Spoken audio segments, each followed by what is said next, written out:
요한복음 13장 1절로 11절 말씀 같이 읽습니다.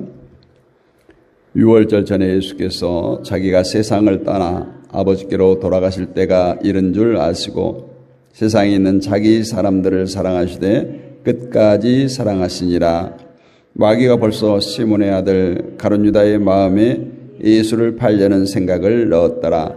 저녁 먹는 중 예수는 아버지께서 모든 것을 자기 손에 맡기신 것과 또 자기가 하나님께로부터 오셨다가 하나님께로 돌아가실 것을 아시고 저녁 잡수시던 자리에서 일어나 겉옷을 벗고 수건을 가져다가 허리에 두르시고 이에 대야에 물을 떠서 제자들의 발을 씻으시고 그 두르신 수건으로 닦기를 시작하여 시몬 베드로에게 이르시되 베드로가 이르되 주여 주께서 내 발을 씻으시나이까.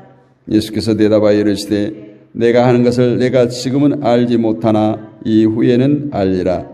베드로가 이르되 내 발을 절대로 씻지 못하시리이다. 예수께서 대답하시되 내가 너를 씻어주지 아니하면 내가 나와 상관이 없느니라. 시몬 베드로가 이르되 주여 내 발뿐 아니라 손과 머리도 씻어주옵소서. 예수께서 이르시되 이미 목욕한 자는 발밖에 씻을 필요가 없느니라. 온몸이 깨끗하니라. 너희가 깨끗하나 다는 아니니라 하시니 이는 자기의 발자가 누구인지 아심이라. 그러므로 다는 깨끗하지 아니하다 하시니라. 아멘. 우리가 잘 아는 내용의 말씀이죠. 오늘 1절 말씀을 보면 유월절 전에 예수께서 자기가 세상을 떠나 아버지께로 돌아갈 때가 이른 줄 아시고, 그 뒤에 말씀 세상에 있는 자기 사람들을 사랑하시되 자기 사람들을 사랑하시되 자기 사람들을 사랑하시되 끝까지 사랑하시니라. 여기 보면 예수님은 자기 사람들이라는 말을 하고 있죠. 물론 예수님의 말이 아니지만 자기 사람들을 사랑하셨다. 자기 사람이라는 것은 다른 말로 바꿔보면 자기 사람이 아닌 자도 있다라는 것을 뜻합니다. 따라서 이 말씀을 보면 요한복음 3장 16절 하나님이 세상을 이처럼 사랑하사 이 모든 세상을 위해서 오신 것이 아니라 자기 사람들을 위해서 왔다라고 볼 수 있습니다. 그래서 요한복음 3장 16절을 보면서 사람들은 세상의 모든 사람들을 위해서 예수님께서 오셨다 주장하기도 합니다. 그러나 우리가 요한복음에서 계속 살펴봤던 것처럼 예수님께서 세상에 오신 것은 예수님을 이 땅에 보내신 아버지의 뜻을 행하기 위해서 오셨다. 그 아버지의 뜻이 뭔가 하면 아버지가 아들에게 주신 자들 중에 하나도 잃어버리지 않고 마지막 날에 다시 살리는 것이다 라고 요한복음 6장 39절에서 말씀하고 있습니다. 분명 하나님은 사람을 이렇게 구분하고 계신다는 거예요. 구원받을 자와 구원받지 못할 자. 그리고 요한복음 10장 26절에서도 유대인들에게 너희가 내 양이 아님으로 믿지 아니한다 이런 말씀을 하십니다. 본문에서도 자기 사람이라는 말씀을 하신 것을 보면 예수 그리스도의 사람으로 부름받은 자가 따로 존재한다. 선택론, 애정론 이것들을 얘기합니다. 예수님은 자기 사람들을 사랑하시되 끝까지 사랑하신다. 끝까지. 그런 말씀을 하시고 나서 예수님께서 하신 행동이 뭡니까? 제자들의 발을 씻기신 그 유명한 제자도의 모습을 보여준 거예요. 이것을 보면서 예수님께서 제자들의 발을 씻기는 것은 끝까지 사랑하는 것이 무엇인가를 가르쳐주기 위한 의도가 담겨져 있다라고 볼 수 있습니다. 많은 사람들은 이 제자도 예수님이 제자의 발을 씻기신 것을 그냥 겸손, 섬김 이렇게 얘기합니다. 특히 스승이 제자의 발을 씻기신 것을 높은 자이면서도 낮은 자를 섬기는 겸손의 예수님, 우리에게 겸손을 보여주셨다 이렇게 말합니다. 그러면서 우리도 예수님처럼 겸손하게 살아가자 이렇게 말을 하고 설교합니다. 물론 그 말이 틀린다는 것은 아니지만 그렇게 되면 1절에서 말씀하고 있는 끝까지 사랑하는 예수님이 사랑이 무엇인가 여기에 대해서 전혀 설명되어지지 않습니다. 이것이 바로 말씀하시는 예수님의 의도에 충실하지 않는 것이 되기 때문에 오늘 예수님이 제자들의 발을 씻기신 이 일을 통해서 자기 사람을 끝까지 사랑하는 그 사랑이 과연 어떤 것인가를 우리가 답을 찾아내야 옳습니다. 예수님은 제자들의 발을 씻기면서 이것이 너희를 끝까지 사랑하신 것이다. 이것을 보여주고 있습니다. 그것이 4절 이후에 이제 나타난 말씀들이에요. 저녁 잡수시던 자리에서 일어나 겉옷을 벗고 수건을 가져다가 이 행위를 보면 지금 일상적으로 유대인들이 손님이 오면 행했던 그 행위와 다르잖아요. 만약에 보통 일상적인 일이라면 만찬이 이루어지기 전에 저녁을 먹기 전에 도착하는 쪽쪽 발을 씻어줘야 맞는 거예요.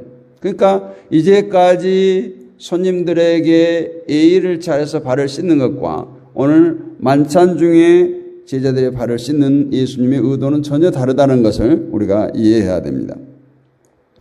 그런데 예수님이 쭉 제자들의 발을 씻기실 때 이제 베드로의 순서가 되었어요. 우리 유명한 말씀이죠. 어떻게 선생님께서 주께서 내 발을 씻습니까? 절대 그럴 수 없습니다. 정말 다른 제자들이 얼굴이 무안할 정도로 베드로가 갑자기 자기 말을 하고 있는 거죠. 베드로의 이 말은 어쩌면 그 사회의 어떤 풍습으로서 당연합니다. 집에 오는 손님에게도 종들을 시켜서 발을 씻기시지 주인이 직접 씻기지 않잖아요. 이 베드로의 말은 예수님은 나의 스승이고 나는 제자인데 어떻게 스승이 제자의 발을 씻겨주는 이런 경우가 있을 수 없다라는 거예요. 낮은 자가 높은 자를 섬기는 것이 마땅한데 어떻게 높으신 분이 낮은 자를 우리를 섬길 수 있느냐는 겁니다. 이것이 베드로가 가지고 있는 세상의 질서예요. 세상의 윤리요 도덕입니다. 발 씻기를 사용하는 베드로에게 예수님께서 내가 너 발을 씻기지 아니하면 너는 나와 아무 상관이 없어 이렇게 말해요. 그러자 베드로가 어때요? 베드로가 보통 사람입니까? 욕심도 많죠. 주여 내 발뿐만 아니라 내 손과 머리도 씻겨주옵소서.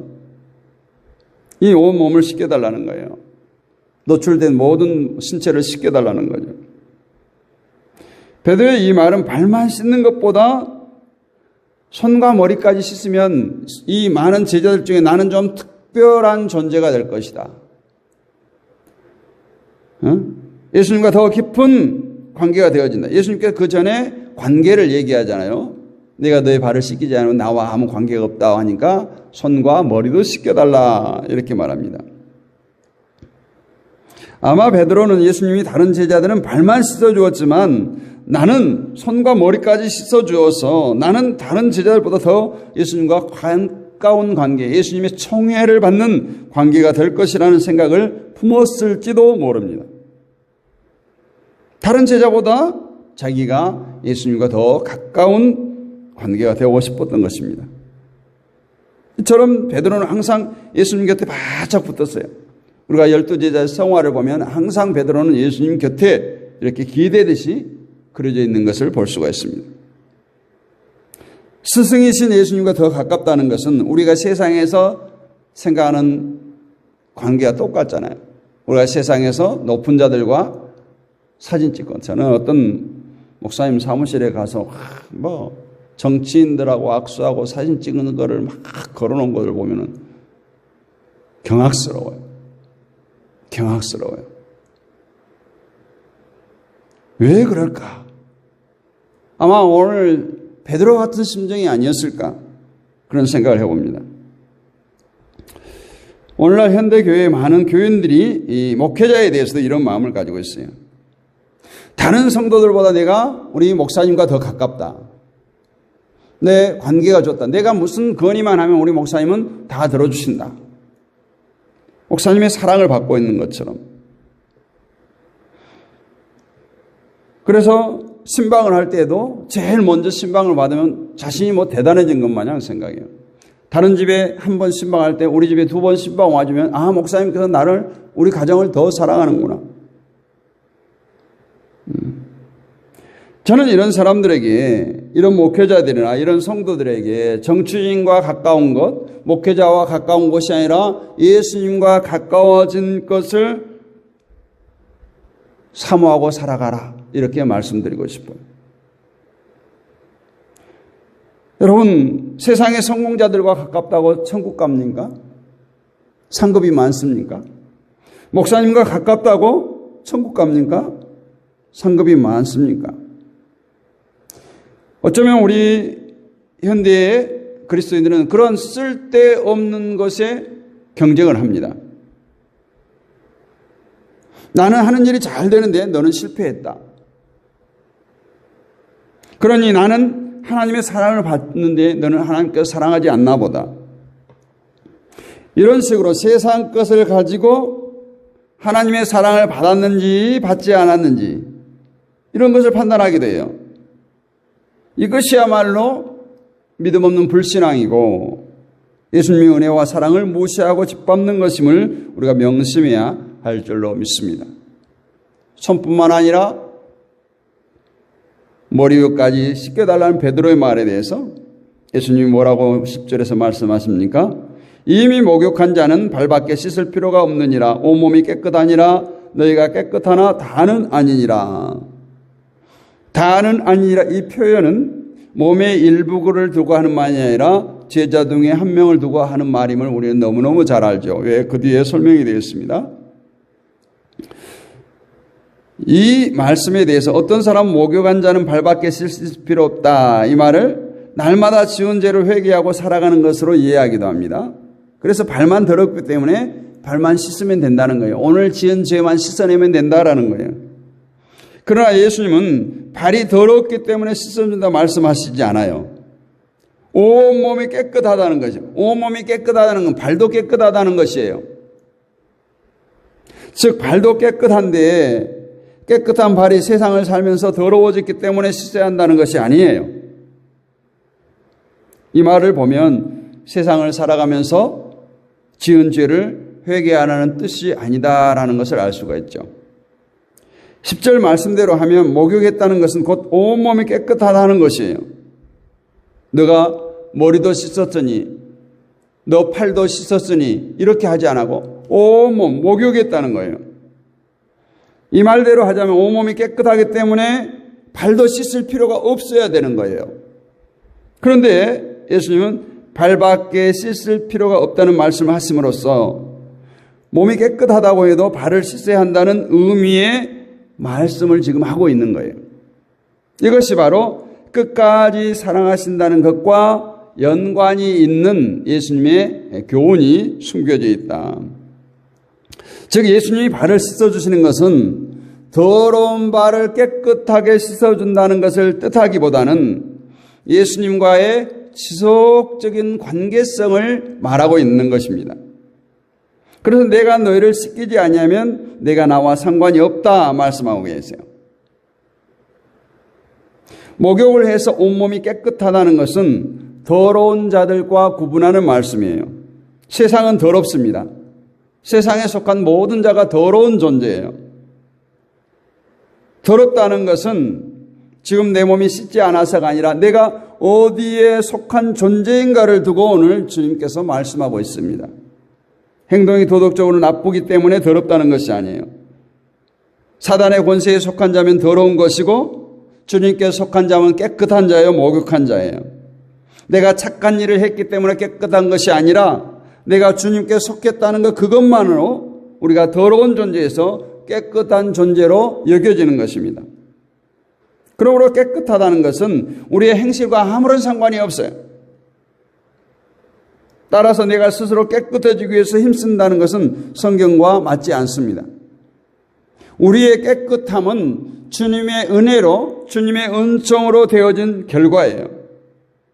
십자가에 죽으신 예수님의 의로운 보혈의 피가 우리의 모든 더러움을 씻어주시고 가려주셔서 우리를 깨끗한 자로, 목욕한 자로 일컫게 되어지는 것입니다. 따라서 오늘 본문에서 목욕한 자, 깨끗하다는 것은 그리스도 안에 있음을 의미하는 것이고, 그리스도 안에 있다는 것은 곧 부름에 응했다는 것을 뜻합니다. 이처럼 더러운 우리를 불러주신 그것을 우리는 사랑이라고 말합니다. 그러면 왜 발을 씻어주시는 것일까요? 이것이 바로 예수님의 끝없는 사랑이에요. 발을 씻기시는 것은 목욕한 내가 다시 더러움에 빠지지 않도록 지킨다는 것을 의미하는 것이에요. 날마다 너가 더러우지 않도록 내 안에 있으라. 내 은혜 아래 거하라는 거예요. 2절 말씀을 보면 마귀가 벌써 시몬의 아들 가룟 유다의 마음에 예수를 팔려는 생각을 넣었더니라고 말합니다. 왜 2절에서 난데없이 유다의 이야기가 등장합니까? 다른 제자들과 구분하기 위해서, 다른 제자들과 구별하기 위해서 오늘 유다를 등장시켜요. 유다를 등장시킨다면 유다에게 집중해야 되겠죠. 회개하라고 해야 되겠죠. 다른 제자들의 발만 씻다가 유다에게 와서는 유다 너는 온몸을 씻어 이렇게 해야 맞겠죠. 그러나 전혀 그러지 않아요. 유다를 지적하지, 직접 지칭하지도 않아요. 유다의 마음에 예수를 팔려는 생각을 넣었다는 것은 유다의 생각 자체가 지금 예수님 안에 있지 않다는 거예요. 마귀의 지금 통제 아래 있다는 거예요. 자기의 이익을 위해서라면 예수도 팔아버리는 그런 마귀적인 생각이 유다의 마음에 가득 찼던 것입니다. 그렇다면 이러한 생각이 과연 유다만의 생각일까요? 예수님이 십자가에 죽으실 때 그 많은 제자들이 예수님을 따르지 않았어요. 베드로는 자신의 유행에 빠지자 예수님을 부인했어요. 이러한 것들이 과연 유다와 다르다고 말할 수 있겠습니까? 또 우리는 어떻습니까? 우리 역시 유다와 같은 사고방식을 갖고 살아가지 않습니까?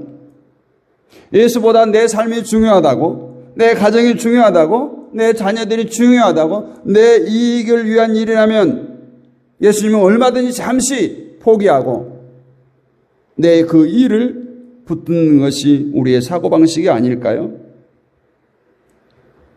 그러나 우리가 유다와 다른 점은 유다는 주님의 사랑 안에 거하는 자가 아니었고 다른 제자는 주님의 사랑 안에 있었다라는 거예요. 다시 말해서 유다와 달리 다른 제자는 항상 주님의 사랑이 그들을 붙들어 주었다는 거예요. 이것이 끝까지 사랑하는 거예요. 예수님께서 부활하신 후에 제자들을 찾아오잖아요. 너희들 내 배신했지. 나를 모른다고 했지. 도망쳤지. 원망하지 않아요. 여전히 그들을 사랑해요. 내가 나를 사랑하느냐?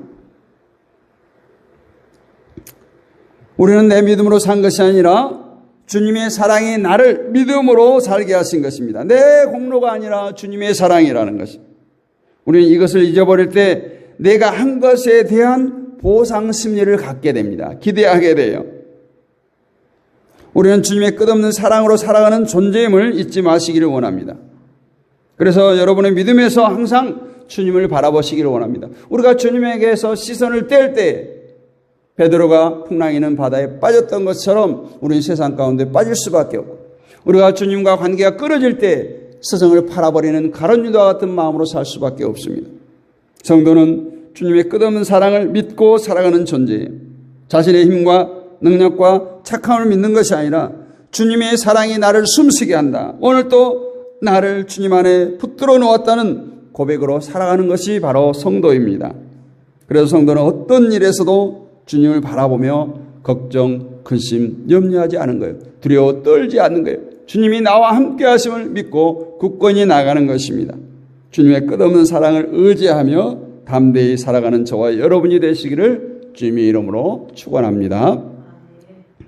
거룩하신 아버지 하나님 은혜를 감사합니다. 오늘도 귀하고 복된 날 맞이하게 하시고 이제 7월 마지막 날 우리의 순간순간을 하루하루를 한 달을 지켜주신 하나님을 찬양합니다. 감사합니다. 영광 돌립니다.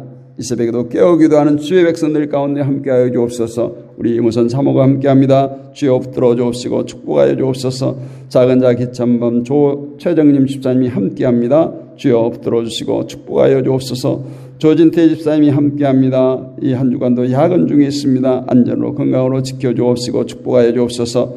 새로운 방송 우리 박길령 목사님이 함께합니다. 주여 축복하여 주옵소서. 이제 한 달간 또 이렇게 아버지 하면서 쉼을 갖습니다. 주여 동행하여 주시고 우리 이말순 사모님 가운데도 함께 하시고 육신의 연약함 가운데서 주여 붙들어 주시고 날마다 주님을 찬양하며 달려가는 이 여정 가운데 주여 동행하여 주옵소서. 정의대 안수 집사님이 함께합니다. 주여 붙들어 주시고 축복하여 주시옵소서. 라인의 등불님이 함께합니다. 주여 붙들어 주시고 축복하여 주시옵소서. 들꽃방송 이정훈 목사님이 함께합니다. 주여 붙들어 주시고 축복하여 주시며 날마다 새 힘을 공급하여 주셔서 영육간에 강건케 하여 주옵소서. 서은주 집사님이 함께합니다. 주여 붙들어 주시고 축복하여 주시옵소서.